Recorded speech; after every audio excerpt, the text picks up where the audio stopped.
आलोक जी, आज लोकतंत्र की जीत हो गई, संविधान की जीत हो गई, लोकतंत्र है भारत में।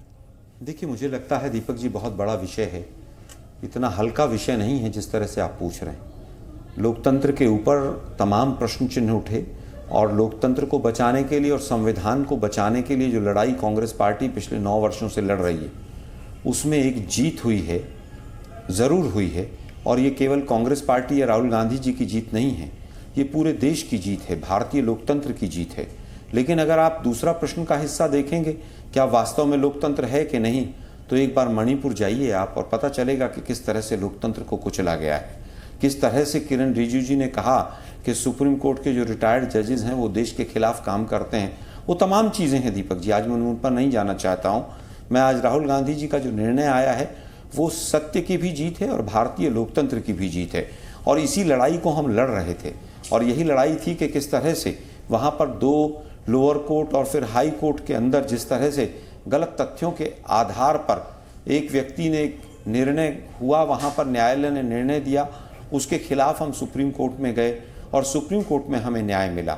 आज तो पूरी भारतीय जनता पार्टी को माफ़ी मांगनी चाहिए देश से कि किस तरह से आप लोग किस तरह से केसेस को ट्विस्ट करवाते हैं अपने लोगों से, किस तरह से कर्नाटक में दी हुई एक स्टेटमेंट का आप वहाँ पर न्यायालय जो है वो गुजरात का हो जाता है और किस तरह से एक व्यक्ति जो मोदी भी नहीं होता है ट्विस्ट करके सरनेम को और तमाम चीज़ों को। मुझे लगता है कि आज सर्वोच्च न्यायालय ने जो निर्णय लिया है वो पूरे भारतीय इतिहास में एक बहुत बड़ा मील का पत्थर साबित होगा। आने वाले समय में अब रूल ऑफ लॉ के मामले में बीजेपी सजग रहेगी। अभी भी क्या बीजेपी का ये रोल था कि बीजेपी तो आज भी उसको अपोज ही कर रही थी। वहाँ पर बीजेपी के जो नेता थे, पूर्णेश हैं, जो भी हैं, वो उन्होंने तो आज भी विरोध ही किया था उसका। मुझे लगता है कि ये निर्णय इतना हल्का नहीं है। इस निर्णय से पूरी बीजेपी को सांप सूंघ गया है कि हम क्या चाहते थे और क्या हो गया। आज पूरे देश में कांग्रेस पार्टी के लिए किस तरह से एक मैसेज गया है और भारतीय लोकतंत्र के लिए एक मैसेज गया है।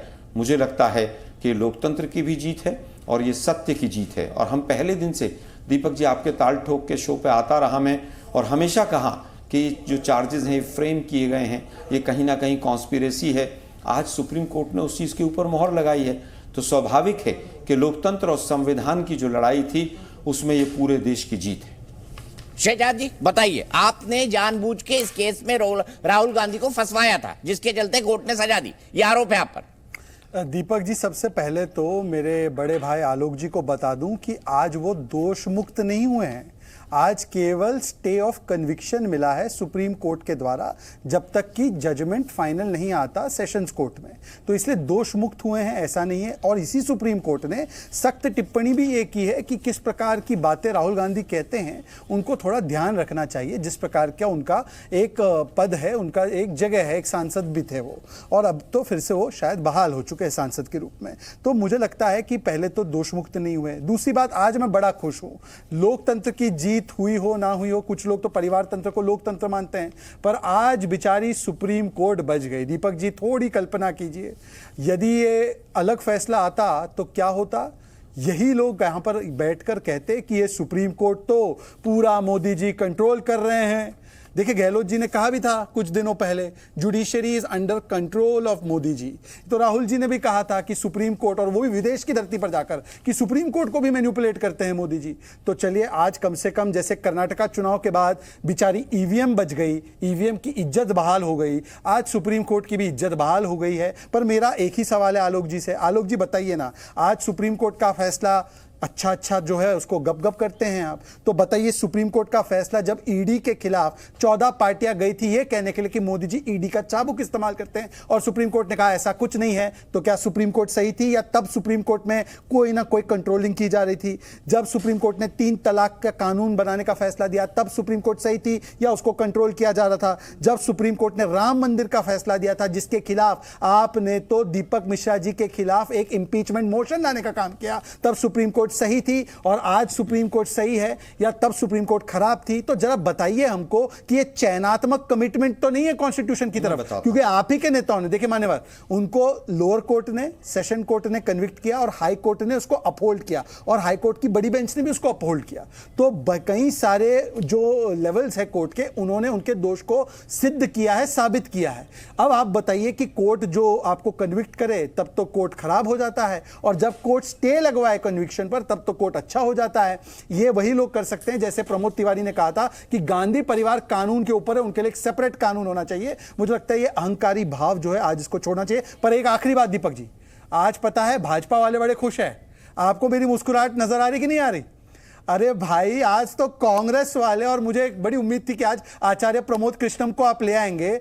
बहुत सारे लोग जो भैया में उम्मीद नहीं देखते थे और कहीं और उम्मीद देखते थे, वो बड़े निराश है कि भाई अब तो ये फिर से बोल पड़ेंगे, और फिर ये जब बोलेंगे तो हमें जो है एक प्रकार से समेटना पड़ेगा। और वो जो दल बना है ना, गठबंधन बना है, इंडी अलायंस, INDI अलायंस, वो इंडी अलायंस वाले लोग भी परेशान हैं। हम तो बहुत खुश है कि आज जो राहुल गांधी जब भी बोलते हैं किसका फायदा होता है और किसका नुकसान होता है, ये देश की जनता ने बार बार देखा है।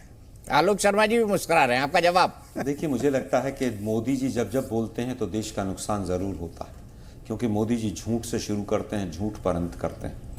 अब बात आती है सुप्रीम कोर्ट के तमाम निर्णयों की। देखिए, संवैधानिक प्रक्रिया है, लोअर कोर्ट से हाई कोर्ट से आप सुप्रीम कोर्ट जाते हैं, वो संवैधानिक प्रक्रिया है, संवैधानिक अधिकार है।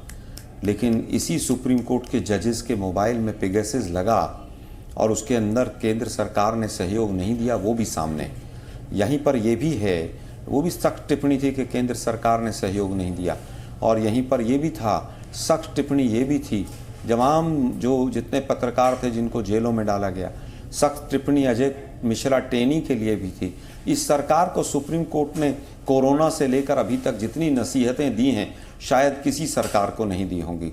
और ये भी सच है कि सुप्रीम कोर्ट के जो भी जजेस रहे, जिन्होंने सरकार के पक्ष में फैसले दिए, उनको राज्यसभा और गवर्नर हफ्तों में ही बना दिया गया।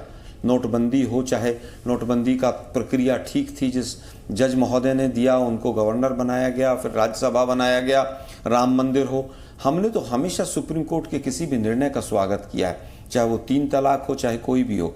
केंद्र सरकार को 3 तलाक पर कानून बनाने की बात की, और जो 3 तलाक ने बायस्ड कानून बनाया, हमने उसका विरोध किया, वो हमारा संवैधानिक अधिकार था। सुप्रीम कोर्ट ने कहा कि 3 तलाक के ऊपर कानून बनाइए, उसके ऊपर हमने कभी प्रश्न चिन्ह नहीं लगाया। प्रश्न चिन्ह अगर लगाता था कोई तो भारतीय जनता पार्टी लगाती थी। जब विपक्ष में रहती थी तो कहती थी राम मंदिर जो है वो न्यायालय का विषय है ही नहीं। हम कहते थे न्यायालय का विषय, न्यायालय जो फैसला देगा हम उसको मानेंगे। लेकिन बीजेपी कहती थी कि ये तो आस्था का विषय है, और जब आस्था का विषय है तो न्यायालय क्यों? फिर कहने लगे भाई संसद में क्यों नहीं जाते, कि संसद में हम इसलिए नहीं जाते कि हमारे पास बहुमत नहीं है। फिर देश की जनता ने इनको बहुमत दे दिया, उसके बावजूद राम मंदिर पर संसद में नहीं गए, फिर इसी न्यायालय के दरवाजे पर आए। और ये भी सच है कि इसी न्यायालय के 4 जजेस ने आकर कहा कि हमारे काम के अंदर सरकार का इंटरफेरेंस रहता है, और इसी सरकार के एक जो लॉ मिनिस्टर थे उन्होंने कहा कि सुप्रीम कोर्ट के जो पूर्व जजेस होते हैं वो देश के खिलाफ साजिश करते हैं, देश के खिलाफ काम करते हैं। इस तरह की टिप्पणी कांग्रेस की तरफ से कभी नहीं आई। अब हम केवल ये कहना चाहते हैं कि बीजेपी की आज हालत दीपक जी ऐसी हो गई है, एक वो कहावत है ना कि खिसियानी बिल्ली खंबा नोचे।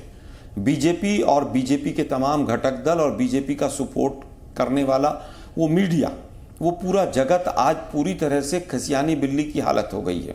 आज बीजेपी के प्रवक्ता कहें तो कहें क्या, अभी तक तो 3 महीने से 4 महीने से जब से केसेस के डिसीजन आ रहे थे तब तक कांग्रेस कन्विक्टेड है, सजा याफ्ता हैं और इनके अध्यक्ष सजा याफ्ता हैं। हम तो सुन के हम शांति से धैर्य से सुन रहे थे, हमें पता था कि हमारी गलती नहीं है, और आज भी हम विनम्रता के साथ सुप्रीम कोर्ट के इस निर्णय को स्वीकार करते हैं, सर झुका के स्वीकार करते हैं कि सत्य की जीत हुई है।